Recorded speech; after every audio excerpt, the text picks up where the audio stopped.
All right, fencers, welcome back.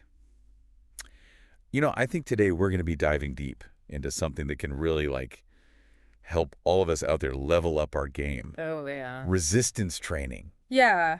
I know some of you might be thinking out there like, wait, isn't that just for, those bodybuilders? Mm-hmm. But I think, honestly, after this deep dive, we're going to be looking at this awesome article from Fortune Fencing, and they're out in Monrovia, California. Right. A great club if you're ever out there.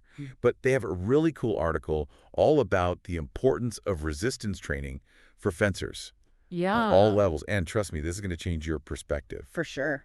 And of course, huge shout out to our sponsor, Fencing Family. Absolutely. They have got, I think, the best fencing apparel out there. You can find them over at fencingfamily.etsy.com. Yeah, it's like the perfect blend of comfort and style. Yeah. You can really rock it all year round, on and off the piste. Totally. Okay, so let's get into this article. Yeah. What jumped out at you when you first looked at this? What was really interesting to me was how they kind of reframe resistance training. They talk about how it's not about bulking up. Right. It's not about just getting big muscles. Yeah. It's about building a foundation of strength and power that directly translates to better performance on the piste. I like that. Yeah, and they highlight 5 key benefits of resistance training for fencers. Oh, wow. Strength and power development, injury prevention, improved muscular endurance, enhanced balance and stability, and then better speed and agility. Yeah, that's awesome. I think, I like how they're really emphasizing that it's not just about, hitting the gym to look good. Right. It's about, training in a way that makes us better fencers. Yeah, exactly. And, one of the things that I always kind of think we underestimate is how much endurance plays a role Yeah, in fencing. Those long bouts and tournaments can really take it out of you. absolutely. And, you're constantly engaging in these explosive movements. Lunges, attacks, parries. You need those muscles to perform consistently even when fatigue sets in. Right. It's like you might have the perfect technique in the first period, Right. but, if your legs are burning by the third, you're not going to be able to execute it effectively. Yeah, exactly. So how does resistance training actually help us build this, fencing-specific strength and endurance? Mm-hmm. What kind of exercises are we talking about? Well, they break down the exercises by training focus. Okay. So they have lower body power, core stability and rotational strength, upper body strength and endurance, and then speed and agility with resistance. Wow, that sounds pretty comprehensive. It is. Let's break that down a little bit. Sure. So I'm always looking for ways to improve my lunges. I feel like that's so crucial for both attack and defense. Yeah. What kind of exercises do they recommend for lower body power? Well, plyometric lunges are a fantastic way to kind of build that explosive power in your legs. Plyometric lunges. Yeah. Which directly translates to, quicker, more powerful lunges on the piste. Okay, so I'm picturing like those explosive jump lunges I've seen people doing at the gym. Exactly. That sounds pretty intense. They definitely require some effort. Yeah. But think about it, being able to launch into a deep lunge quickly and decisively that can really catch your opponent off guard. Yeah. That element of surprise Totally. can create an opening for a touch. Right. And it's not even just about the speed, right? Yeah. It's about having that control to recover from that lunge Exactly. quickly and smoothly. Right. So plyometric lunges are training your muscles to handle that rapid acceleration and deceleration, which is really crucial for maintaining balance and control throughout the bout. Right, because if you lunge out there and then you're stuck, you're a sitting duck. Exactly. What about core stability? I feel like that's something that I could definitely work on. Mm-hmm. I tend to get a little wobbly, especially after I've done a few attacks. Yeah. What do they recommend for that? Well, they recommend exercises like medicine ball rotational throws. Okay, medicine ball rotational throws. Yeah. That sounds pretty intense. It can be. What exactly is that, and how does that benefit fencers? So imagine this. You're holding a medicine ball and you're forcefully rotating your torso to throw it. Okay. This mimics those twisting motions you make when you're parrying or launching attacks. Okay. So it's strengthening those muscles that are responsible for generating power and control in those actions. Interesting. Yeah, so it's making you a more stable and formidable opponent. So I can see how that would really help with those quick changes of direction. Like when you have to dodge an attack and then immediately counterattack. Right. It's about developing that reactive core strength that allows you to move fluidly and powerfully even under pressure. I like it. Yeah. Okay. So we've got explosive lunges for lower body power, rotational throws for core stability. Mm-hmm. What about upper body strength and endurance? Yeah. Is this just about building big biceps for those awesome arm extensions?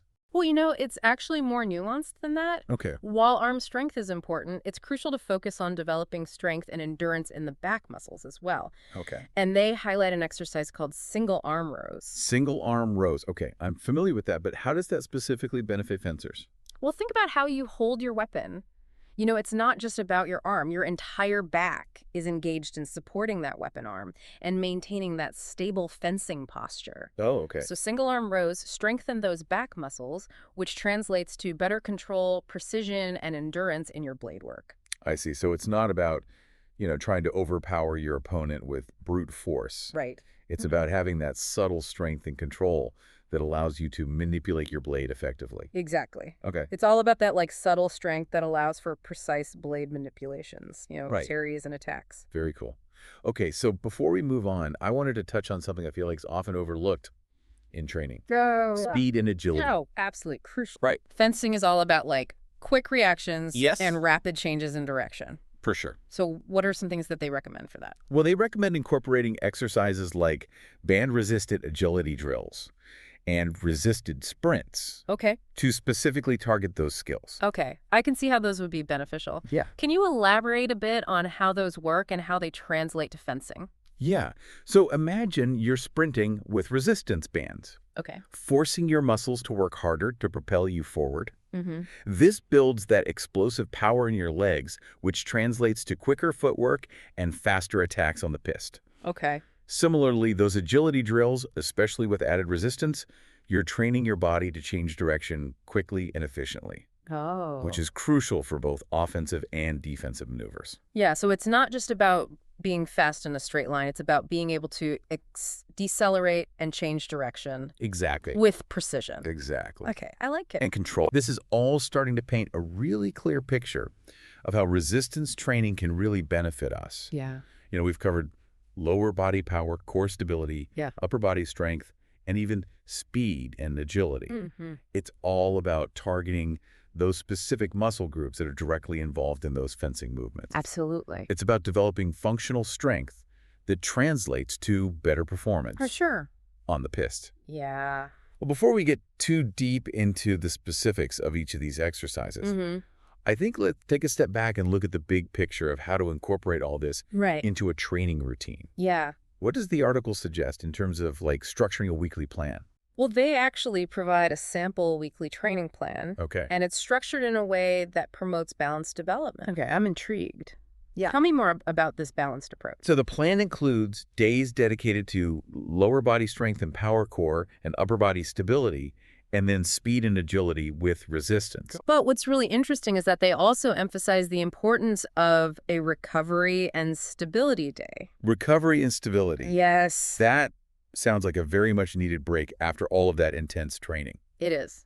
So tell me more about that. What does that entail? Well, it's not just a break. It's an essential part of the training process, Okay. This day focuses on active recovery techniques. Okay. Like stretching and mobility work, Okay. as well as exercises that kind of promote stability and core strength without putting too much stress on your muscles. So it's like giving your body a chance to catch its breath and rebuild all those muscles we've been working so hard. Exactly. I got to admit, I sometimes skip the stretching. I know. It's so tempting. I just want to keep pushing, Right. but I know it's important. It is, it's tempting to focus only on those intense workouts, Yeah. but neglecting recovery can lead to overtraining injuries and ultimately setbacks in your progress. Yeah. Nobody wants that. No, and active recovery like stretching and mobility exercises Mm-hmm. helps to improve flexibility, range of motion, and blood flow, all of which contribute to faster muscle recovery and injury prevention. You've convinced me recovery day is officially on my schedule. Awesome. Now, they also mentioned a specific exercise for this recovery day, Yes. the farmer's carry. Yes. I've seen people doing this at the gym, just walking around with these heavy weights in each hand. Right. It looks pretty straightforward, but I'm not really sure how it benefits fencers. Well, it might seem simple, but the farmer's carry is a powerhouse exercise Okay. for developing grip strength, shoulder stability, and overall core engagement. Okay. I'm starting to see the connection there. Yeah. Because, we rely so much on our grip for blade control, especially in those close quarters engagements Exactly. where every ounce of pressure matters. Exactly. A weak grip can compromise your blade work, Right. make you vulnerable to disarmament or losing control of the point. Nobody wants that. No, so the farmer's carry strengthens those forearm and hand muscles, giving you a more secure and powerful grip. So I'm realizing that even exercises that don't directly involve those fencing movements Right. can have a really significant impact on our performance. Absolutely. It's all about understanding those underlying principles of strength and conditioning Hmm. and how they apply to the specific demands of fencing. We're not just training to be strong in general. Yeah, We're training to be strong in a way that enhances our fencing abilities. I like it. Okay, so let's go back and talk a little bit more about speed and agility. Sure. The article recommends band-resisted agility drills and resisted sprints. Yes. These seem especially relevant for those fencers who need to be lightning fast on their feet. Absolutely.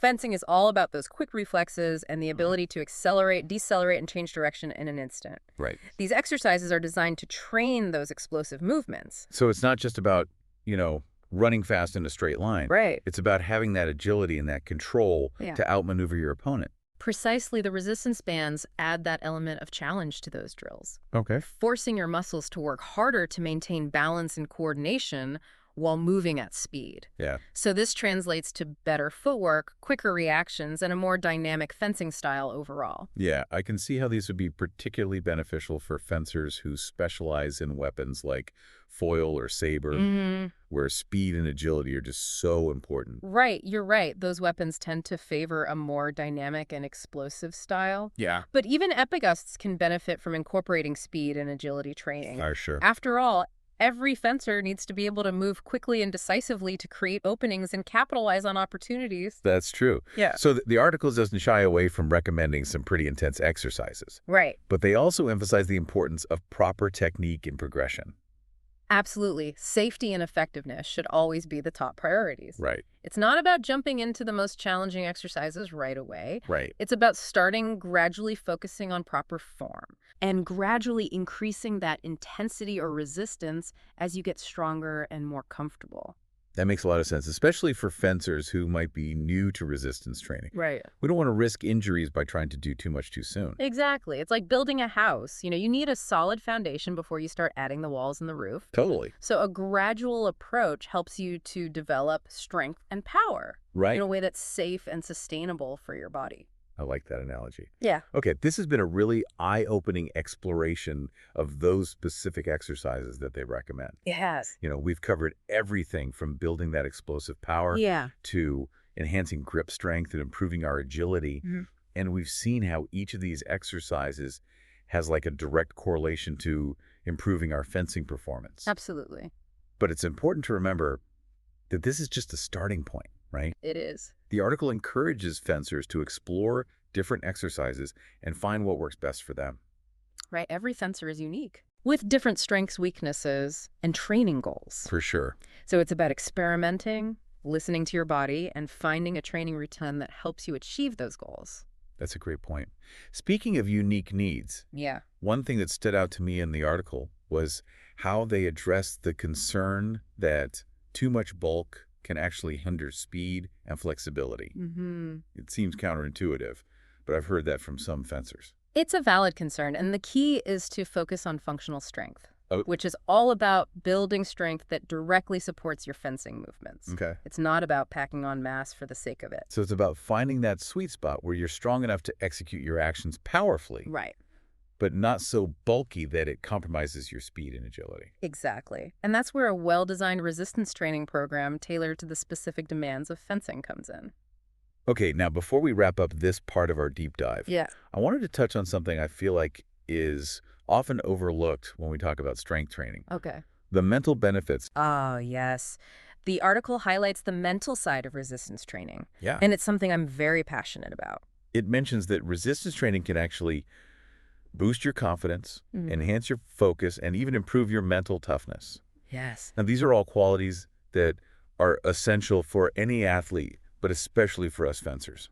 Oh, for sure. Imagine stepping onto the pieces, knowing that you've put in the work to build a strong and resilient body. Yeah. That sense of confidence can be a game changer. Totally. It allows you to approach your bouts with a more positive and assertive mindset. Right. And when you're physically strong, you're less likely to be intimidated by your opponent. Exactly. You have the power to execute your actions effectively. Right. And that mental edge can make all the difference in those close matches. Yeah, for sure. But it's not just about confidence. Right. The article also talks about how resistance training can actually improve your focus and your concentration. Yeah, it takes a lot of mental discipline and focus to push through those challenging workouts. And maintain proper form. Yeah. And that mental discipline can carry over to the piste. Totally. Helping you stay focused and in the moment. Right. During your bouts. It's true. And let's not forget about the mental toughness. Yes. Pushing yourself through those really tough workouts. It builds resilience. It does. And grit. Yes. Which are such essential qualities for any fencer. Absolutely. Fencing is as much a mental game as it is a physical one. It's about developing that never give up attitude. That ability to push through fatigue and stay focused even when you're down on points. Exactly. And, those mental benefits extend far beyond the fencing pith. Oh, yeah. They can help you face challenges in other areas of your life with greater confidence and determination. That's a great point. It's about building a stronger mind as well as a stronger body. I love that. This deep dive has really opened my eyes Good. to the power of resistance training.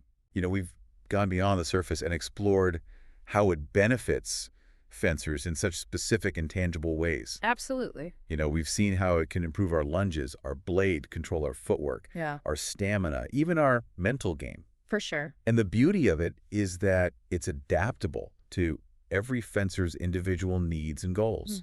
Whether you're a seasoned competitor or just starting out, there's a way to incorporate resistance training into your routine and really reap the benefits.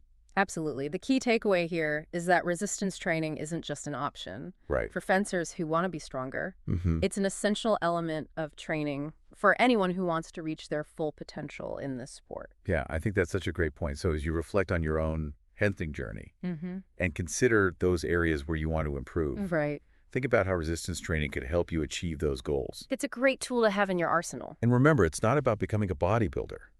It's about building that functional strength and power that directly translates to better fencing performance. Absolutely. So I encourage all of our listeners to explore the world of resistance training tailored for fencing. There are tons of resources out there, including that Fortune Fencing article that we discussed today. It's a fantastic starting point. Yeah. And of course, if you're looking for a way to, show your love for fencing both on and off the piste, be sure to check out our amazing sponsor, Fencing Family. Absolutely. They have a fantastic Etsy shop filled with stylish and comfortable fencing-themed apparel and accessories. You can find them at fencingfamily.etsy.com. It's the perfect way to express your passion for the sport. Totally. Whether you're heading to practice competing in a tournament or just out and about. I think so too. Yeah.